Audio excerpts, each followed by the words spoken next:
Hello everyone. On August 20th, there's going to be a bidirectional Sun-Neptune quincunx. Quincunxes are funny aspects. By now, they are probably more widely accepted, but if you do regular astrology or medieval astrology, you will see that they didn't accept them as aspects. And if you know the reason why, the word aspect means looking at someone, seeing someone, understanding someone. So that's the meaning of the word.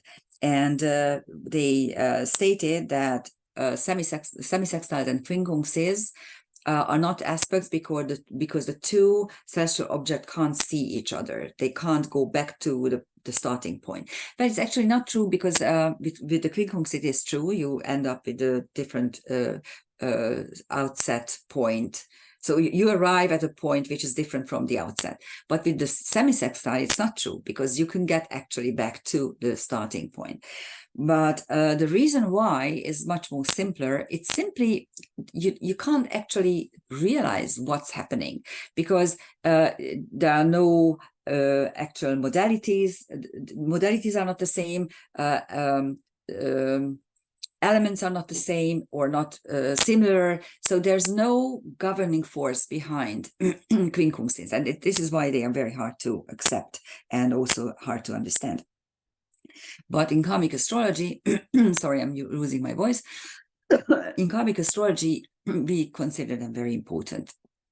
And here comes the interesting thing, because quincunxes are really disrupting energy patterns, since they either sometimes work as a trine and sometimes as a square or an opposition. Especially in synastry, you will see that if you and your partner have a strong quincunx between your personal planets, sometimes it works brilliantly and beautifully, and sometimes everything is falling apart and you don't understand why. And the reason is in the nature of the quincunx. But here's a secret. If you have a bidirectional quincunx in your natal chart or anywhere else, it works perfectly. It works like a trine. And this is what's going to happen on the 20th of August. Now, very quickly, what is bidirectional and what is monodirectional? Monodirectional means that both planets are either retrograde or direct, so they go to the same direction. And bidirectional means that one celestial object is direct and the other one is retrograde, and that's a bidirectional energy. And all bidirectional aspects work differently from their monodirectional versions, simply because retrograde planets work inward. They work magnetically. They start working inwardly and not outwardly. And all Sun-Neptune aspects are about clairvoyance, are about mysticism, are about understanding things that are hidden. They can also show you some aesthetic or artistic traits, but mostly it provides insight, especially Sun-Neptune aspects. Of course, especially the trines and the sextile and also the conjunction, but even the bad aspects give you the drive to understand the hidden stuff. But of course, you always question them, especially with the square. Now, the case with the sun and the moon is that they are always direct. They can never be retrograde. So when you see a retrograde Neptune, you can be sure that with either the sun or the moon is going to be bidirectional. So it's going to affect you in a different way. Here is the chart for the 20th of August at 8:31 a.m. London. As you can see, the Mars, Pallas Athena Mars, Mercury, no longer really conjunction, but anyway, the energy swirl is rising in the London chart. Mercury is slowing down at the moment, and Mars is really leaving the two behind.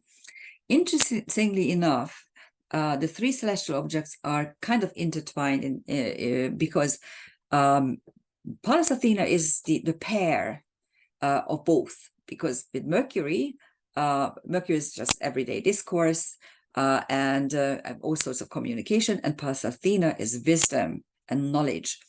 Mercury is also knowledge, but bits and pieces of knowledge, whereas Pallas Athena is the depth of knowledge. So they are pairs. And Pallas Athena and Mars are also pairs, because Mars is full-blown hot war, and Pallas Athena is defensive war. As you can see, the Liliths are again very prominent in this chart. So was the new moon chart. And here, the two luminaries are conjunct one of the Liliths. The sun is separating from black moon. The asteroid Lilith is conjunct the moon. That's also a separating conjunction. So it was about exactly conjunct about 6 to 8 hours before. And the dark moon is applying to trans-Pluto. And these three Lilith, the meaning of three Liliths is the asteroid Lilith is revolt against injustice. The dark moon is accepting the curse. The behavior pattern when I say, I will do what I want and what I need, and I don't care what you say, you can even curse me. And the black moon Lilith is the acceptance of the task to go back to the Garden of Eden and help Eve get her legacy, her feminine legacy. So it means this kind of prominence in decision-making things. And then, as you can see on the midheaven, you have, in the London chart, of course, you have the Astrea Vesta, conjunction focus on karma breaking. Neptune is on the descendant, so there's a Mars-Neptune opposition, which is going to be prominent in a minute. And as you can see, there is a North Node Aries conjunction. Isn't it funny how this new strain of COVID is labeled Aries? I was laughing. Anyhow, Aries drastically altered outward circumstances, and the North Node is our chosen destiny. And in these 1.5 years, so these coming months and the upcoming period, you need to learn to fight for whatever is yours, for your rights, for your freedom, for your well-being, whatever you consider important. Unfortunately, the South Node in Libra makes us prone to comply, to say, yeah, we will try to give in, and we are trying to keep our mouths shut, and hopefully no one will bother us. It's not going to work. And there's also this midpoint structure. This has been there for a while, but interesting enough, on the 20th of August, it is exact to the minute. So Uranus is defined by Jupiter and Sedna. Sedna means drastically, Sedna means creation through dissection, and Jupiter, of course, enlarges everything it touches. And that's how, but we are going to go back to the midpoint structure because it's going to be more complicated than that. There is a complex planetary picture at 26, 28 degrees of the signs. And I try to dissect it for you so you can actually see what's going on. There is a cardinal Earth engine. Engines are made of a trine, a square, and a quincunx. So effectively combining 3 totally different aspects coming from 3 different aspect families. The square is, of course, tension, the trine is blessing, and the quincunx is karmic. So that is what makes this engine quite powerful, and it gives you stamina and endurance and fighting power, and they're usually very effective. And probably one of the most effective ones among them is the cardinal Earth engine, because with Earth you have the practicality, you have the practical situation that you need to understand, and you need to behave accordingly. And in this sense, now the sun is highlighting, of course, not just the Neptune, but also the Aries North Node conjunction. And of course, the Pluto, the square to Pluto is still part of the separating. It's no longer there. So the karmic cage is no longer there. It's really falling apart. It's the Pluto Aries that is closing this cardinal Earth engine. There's also a cardinal fire engine, which means that the square is the same, but the trine occurs in fire signs. That's what I did make a mistake previously. So I was explaining to you the fire sign, the fire trine, but here's the earth trine, Mars, Pluto. So because I was actually thinking of the fact that this is really a trapeze, if you come to think of it. The two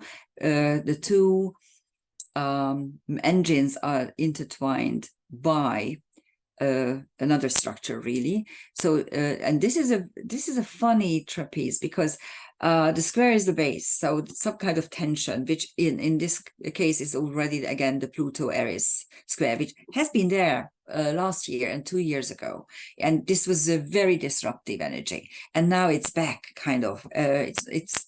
It's not going to be exact, but the energy pattern is there. And then the Mars-Pluto trine is an Earth trine, which is very powerful. As I said, among the trines, Earth trines are the ones that can manifest. The rest may not at all. Maybe air trines are also manifesting when you're a writer or a publicist or a politician or a teacher or a tutor, then it will manifest. The rest, earth, water and fire don't really manifest too well. So the square, upon the square, you have two trines. Those are the sides of the trapeze, so it's an easy step up, a harmonious step, but there's no energy in them. And the top is really very, very tiny, a semi-sextile on the top, which means if I want to, I can step on it, and I will then present what I want. But really, is it worth it? But then the two quincunxes give you the drive, the karmic drive. There's also a boomerang involving the Mars-Neptune opposition, which I always call the Don Quixote aspect, or the Grail Knight aspect, depending. If it's a trine or a sextile or a conjunction, that's the Grail Knight, someone who is fighting Mars for a noble cause, Neptune, or an ideology or ideal, both. And the opposition is the Don Quixote. So it's a Quixotic fight. I'm fighting against the windmill because I think it's the enemy. So that's what the base of this boomerang is. And then you have a little angel wing with the Sun, Lilith, Mars, and South Node, with Mars at its apex. So that's one. And then there's also another structure, a finger of fate, involving the Sun, Black Moon, Quincunx, Neptune, of course, and Pluto. And it is close by the Pluto-Neptune sextile, which is becoming strong again. It has been quite strong for almost a century, and now it's back for us to utilize. And I just show you that there is this bow aspect, which it looks like a mystic rectangle, except the two oppositions are framed by the karmic aspects, the quincunx and the semi-sextile. So it's a very karmic thing, this type of bow. Here are the transcendental objects. I'm going to start with the South Node and Cassandra, because that is exactly what's happening. With the COVID, they really targeted old people, which was easy because, first of all, old people have a weakened immune system. They have a lot of core morbidity, a lot of life-threatening illnesses. They are very easy targets when a virus is coming. They just die very easily. And wiping out the population that has known stuff and has lived through difficult times was all important for the powers that be, because we remember, we know things that the young things don't. And of course, the young are elevated to such a powerful position at the moment. In Germany, they want to give them voting rights at the age of 16. Imagine, 16, okay? These kids are still living with their parents. They're living for another 10 years with their parents, okay? We call them Mama Hotel and Papa Bank, because that's what they do. But they can vote, and they can effectively vote idiotic things like green stuff, and carbon neutrality and things like that, which are all idiotic. And just going back to the quincunx, which actually the boomerang, I think that slowly these idiocies are getting light, how idiotic they are. I just heard someone say that biology is stupid. When we've tried to point out, regarding gender, that yes, there are two genders. There are two genders, not more. You can behave like a different gender. Yes, you can wear a pantsuit if you want to look like a man. This used to be, people used to be this in the 40s. It was quite fashionable, but your gender won't, your chromosomes won't change. And where's the limit? What if I identify with a dog or a lampstand or a window? Come on. So the craziness needs to stop somewhere. And if we don't stop it, it's not going to stop. That's the problem. So this particular boomerang kind of tells me that finally we may have reached a point where the craziness is way too big and we need to do something about it. And hopefully more and more people are willing to take up this North Node in Aries here and fight for what's due. Let's hope. But the fact that Cassandra is on the South Node means that yes, we may know, we have intrinsic knowledge about stuff, but with Cassandra there, no one is going to believe us. That's the problem. On the Sun, Black Moon Lilith, you have a number of celestial objects. The Black Moon is conjunct Victoria. This was there in the new moon a couple of days ago, and Uranus is still on the Sun as well, and the Sun is nearing Sila Nunam and Athafera. Sila Nunam or Shila Nunam, I have no idea how to pronounce it, is an Inuit god and goddess pair. Sila is ruling the skies and the things that make things move. So the powers that make things move, that's Sila. And Nunam rules the earth plane. And this conjunction means actually draws attention to the fact that we need to pay attention to both the earthly stuff, the down-to-earth, practical, everyday stuff, and everything that comes from above, all the inspiration, the intuition, the divine messages that come from the above, because the two will have to work together. And Athafera is a star in the constellation Leo, the celestial lion, is the power constellation where kings and rulers and monarchs and sovereigns are being born, and also, of course, tyrants. And these stars are always linked to monarchy, to sovereignty, to ruling. And Athafera is in the mane of the celestial lion, and the mane is what indicates that I have power. I am the Lion King, obviously, and I have power, and I want to show you the power. And so it's the outward manifestations of power. That is what's highlighted in this space-time moment. En Mars, you have Sisyphus, Galahad, and Dione. Sisyphus means a lot of futile work. Galahad is one of the knights in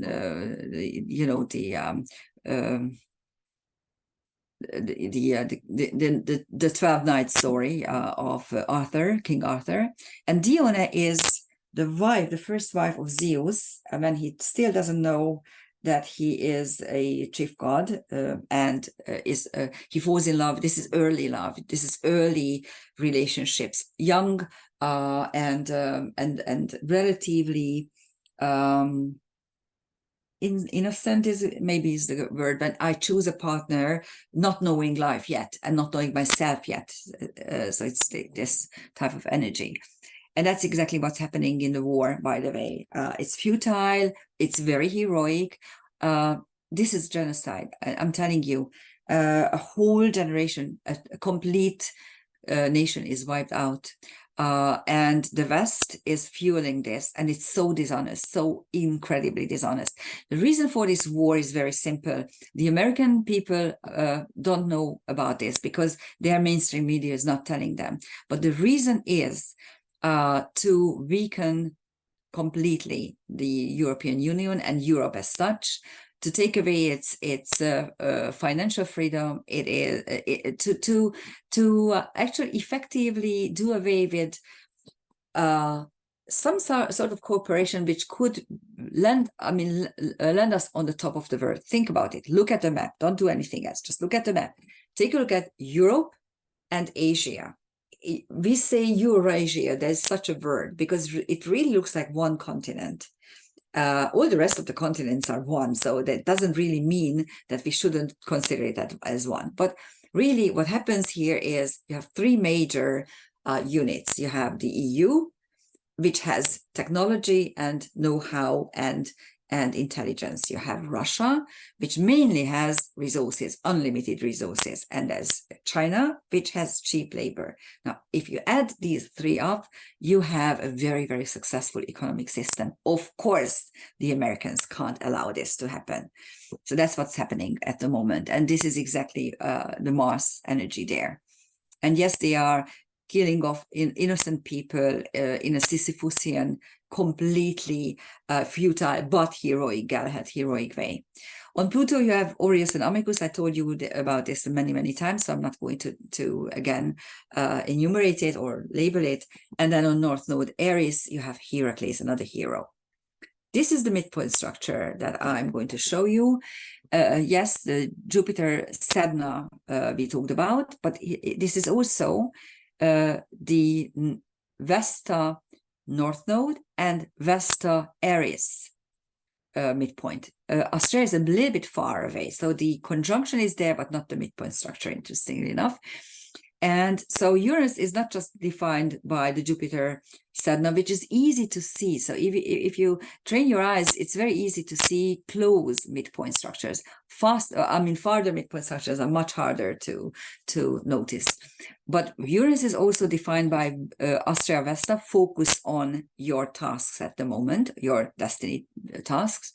Also focus on drastically altered outward circumstances, then you can change, then you can make the necessary changes. And also this is a farther midpoint. Actually, if there was anything up here, this would be the closer midpoint. I put this opposition line here for you to see that, yes, they are still at equal distance.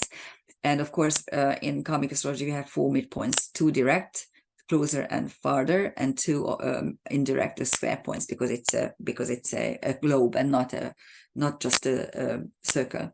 And so the Pluto Pallas Athena midpoint is about you can change Uranus by adopting wise transformation tactics. So those are the midpoints. But interestingly enough, this structure is also not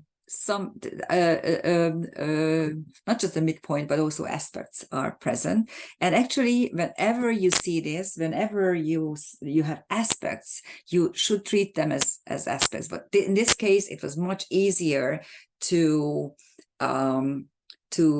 show them as midpoints, but I'm going to show you the aspects as well. What is interesting here is the shape of this configuration, which I labeled insect wing.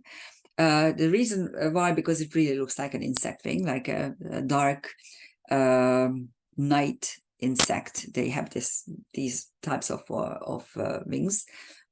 And there's nothing sinister, of course, in this configuration, although you do have the Pluto Aries square, and you have the Pallas Athena Vesta square and Pallas Athena Astrea square as well, but we are not going to look at that. We are actually going to see how, yes, there is one sextile here between Aries and Vesta and Sedna, and there are a couple of trines and squares. But other than that, you have the quintile series, and the quintile series are all linked to ingeniousness. The decile 36 degrees is practicality. It usually shows that you are professional. It's professional, being professional about something. It's the bestly utilized one, because the problem with the quintile series is it doesn't have any energy. It doesn't move. It doesn't start moving. And there's no quintile in it, which is the name giving of the 4 aspects. It denotes ingeniousness, but there are biquintiles and trideciles. And biquintiles give you ingenuity and all kinds of ingenious attitudes or traits that you accumulated within a whole incarnation cycle, so many, many lifetimes. And the tridecile is denotes talent and ingeniousness that only appear or only manifest in altered states of consciousness. So that's the least manifesting. And I highlighted one aspect, the Uranus Vesta semisextile, because the other side doesn't occur. So with Uranus, you don't have an angel being practically. Only the deciles are there that are closing somehow this. So it's really an insect without a head. So that's practically it.